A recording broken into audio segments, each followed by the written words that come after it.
Over the weekend, on New Year's Eve, while still in Hawaii, President Obama signed into law the new bill that funds the Pentagon. President Obama, on New Year's Eve, signed the National Defense Authorization Act. Gee, I wonder why he did it then. Just in time to start off a brand new year, President Obama went ahead and signed the NDAA, the National Defense Authorization Act.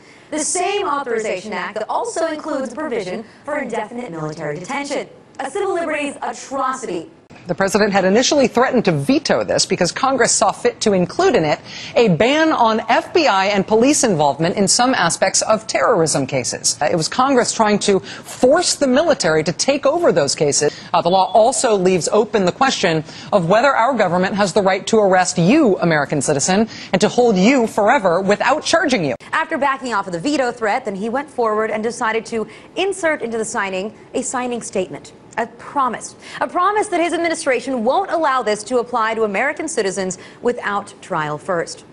The president issued a signing statement along with his signature on this bill. And the signing statement said in part, quote, "My administration will not authorize the indefinite military detention without trial of American citizens." And that is nice, but to be clear, what that means is that this president says he won't arrest Americans and lock them up forever without trial. But thanks to this bill that Congress just sent him, and he did just sign, if this president changed his mind, or some other president in the future does want to arrest Americans and lock them up in military custody forever without trial, our government statutorily now claims that as its right. Still, though, it got signed, and it is radical. And I'm not sure we are going to appreciate its radicalness until it's undone by other legislation, or until a president as radical as this bill decides to use it to its full extent. So what does it do? It leaves it to the executive branch as to whether they would like to take those extra powers or not. Now, what usually happens with the executive branch? They take those powers.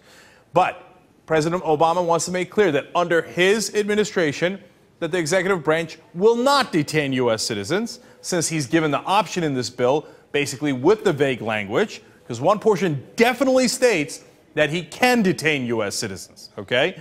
So he attaches a signing statement that objects to sections 1021, 1022, 1023, 24, 25, 26, 27, 28, 29, 1231, 1240, 41, 42, 45, 44. So, in other words, he objects to an enormous portion of this bill, but nonetheless, he will sign it into law. No matter what Obama does or doesn't do, the indefinite military detention, including of American citizens, well, that part is already enshrined into law. He signed the damn bill. So even if his administration chooses not to interpret it in that way, well, then guess what? That doesn't stop any future presidents from using it in the exact language that it was written in.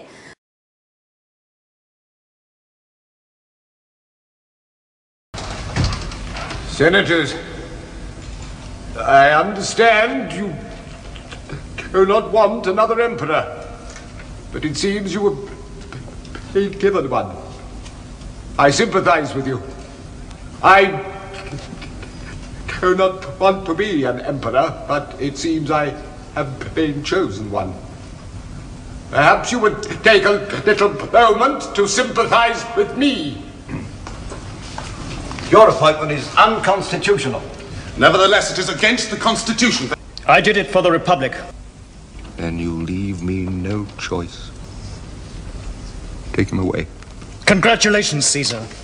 You've passed your first sentence of death. How many more will you pass before they grow tired of you and pass one on you? Isn't that the way we've set for ourselves?